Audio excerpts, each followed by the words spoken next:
사실 이 CPI 결과 발표가 생각보다 낮게 나왔습니다. 예상치를 하회했잖아요. 네. 그럼 사실 시장에게는 금리 인하 가능성이 조금 더 높아지는 거니까 엄청난 좋은 일이죠? 금리는 아직까지는 좀 동결할 것이라는 입장이 좀 더 그렇죠. 우세하고, 하지만 하반기에 두 번 정도 인하를 하지 음. 않을까라는 부분을 좀 추측을 하고 있다고 합니다. 사실 이 결과가 트럼프 관세 정책이 지금 생각보다 그렇게 반영되지가 않은 수치거든요. 그렇죠. 이번 6월은 금리 동결 가능성이 거의 그냥 확실하다고 보면 되고 네. 앞으로 아마 네, 9월부터 맞습니다.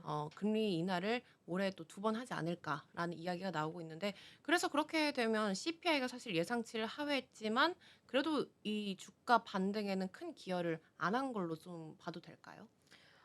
맞습니다. 사실 미중 관세 협상까지도 성황리에 좀 마무리가 됐고, 음. CPI도 결과가 이렇게 나왔으면 사실 오늘 뉴욕 증시가 굉장히 활기를 넘칠 것 같았는데, 그거에 비해서는 좀 약세 마감한 모습이 나오고 음. 있거든요. 이번 CPI가 이제 그래서 전년 대비해서 2.4% 상승, 뭐 월간 대비해서는 0.1% 상승한 수치인데, 이번 특히 보고서에서 눈에 띄는 점은 사실 관세의 직격탄을 맞은 부분이 자동차와 반도체 부문이잖아요. 네. 근데 자동차가 생각보다 오르지 않았고 오히려 하락을 했습니다. 음. 신차 가격은 0.3% 하락, 그리고 중고차 및 트럭 가격도 0.5% 하락하면서 오히려 이 자동차 부분에 대한 가격 인상이 소비자 물가를 더 끌어올릴 것으로 예상이 됐는데, 지금 오히려 자동차가 물가를 끌어내리는 데 좀 일조를 한 상황입니다. 자동차를 비롯한 의류 가격도 오르지 않았고요. 가전과 오디오 장비 쪽의 가격은 일부 상승한 결과가 나왔습니다.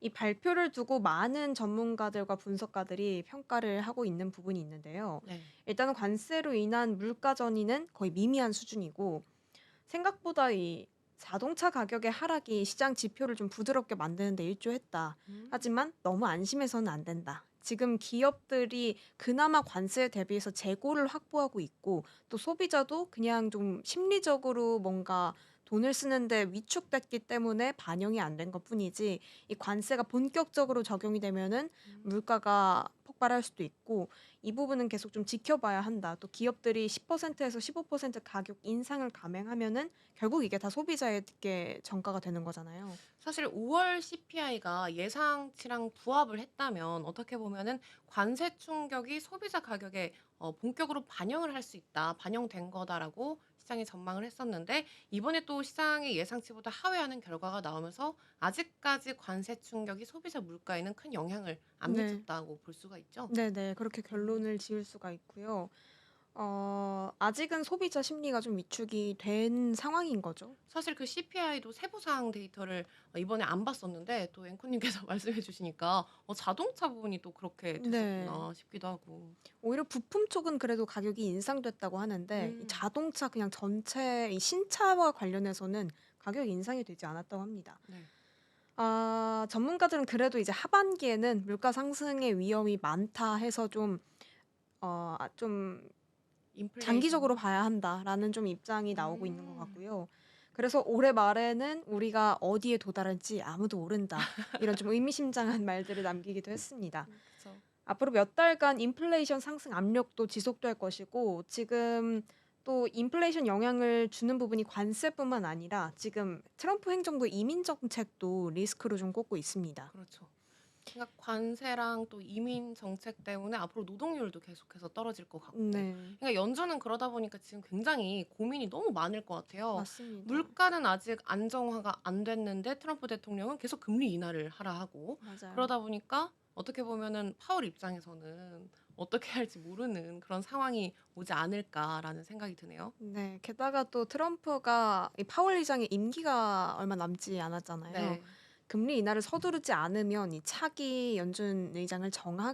정하겠다라는 발언까지 내세우면서 베선트 재무장관이 지금 유력 후보로 뽑혔는데, 이 네. 부분에 대해서는 일단 부인하고 있긴 합니다. 음. 그런 식으로 1% 정도 떨어뜨려야 이 경제 주체들이 더 활발하게 할 수 있다. 이런 입장을 좀 세우고 있고요. 사실 파월 의장이 나가면 아무래도 시장에서는 그동안 좀 시장에 대해서 파월 의장이 매파적으로 행동을 하다 보니까 네. 약간 '반등할 수 있는 여지가 있지 않을까?'라는 생각이 드는데 그래도 그렇게 트럼프 대통령이 정치권으로 뭔가 연방준비위원회가 어떻게 보면 독립적인 기관인데 네. 그 부분에 있어서 관여를 하게 된다면 그쵸. 시장에서도 우려감이나 그런 게 생길 수도 있는 부분인 거잖아요. 네, 맞습니다. 그래서 일단은 뭐 트럼프는 그렇게 계속 압박을 넣고 있기는 하지만 말씀해 주신 대로 6 월까지는 금리 동결 입장을 좀 유지할 것으로 보이는 상황이고 빠르면 9월 이 음. 정도 좀 인하를 시행을 하지 않을까? 네. 하지만 지금까지는 또 트럼프의 관세 정책도 아직 영향을 미치지 않았기 때문에 관망적인 기조가 계속 나오고 있는 상황입니다.